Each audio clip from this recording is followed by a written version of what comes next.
বিহারের কাদামাটি আর জনসংযোগ দুটোকেই হাতিয়ার করে এবার ভোটের ময়দানে নেমেছেন রাহুল গান্ধী। রবিবার বেগুসরায়ে প্রচারে গিয়ে নৌকায় চেপে জেলেদের সঙ্গে কথা বলতে গিয়েই হঠাৎ পুকুরে ঝাঁপ দিয়ে এমন এক দৃশ্য তৈরি করেছেন যা মুহূর্তেই ছড়িয়ে পড়েছে সোশ্যাল মিডিয়ায়।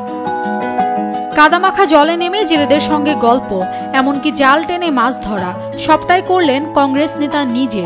সঙ্গে ছিলেন কংগ্রেস নেতা কানহাইয়া কুমার ও মহাজোটের উপমুখ্যমন্ত্রী পদপ্রার্থী মুকেশ সাহানি।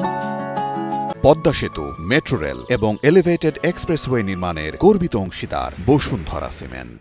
পরে কংগ্রেস নিজেদের সোশ্যাল মিডিয়া এক্সে রাহুলের মাছ ধরার ভিডিও শেয়ার করে লেখে, এটা সত্যিকারের পুকুর।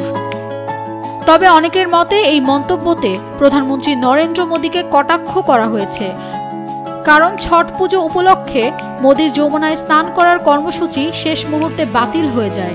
কারণ মোদীর ডুব দেওয়ার জন্য দিল্লির বাসুদেব ঘাটে যমুনা নদীর চড়ায় পুকুর খুঁড়ে নকল যমুনা তৈরি করেছিল দিল্লি সরকার, আর সেই স্বচ্ছ জলেই ডুব দেওয়ার কথা ছিল মোদীর।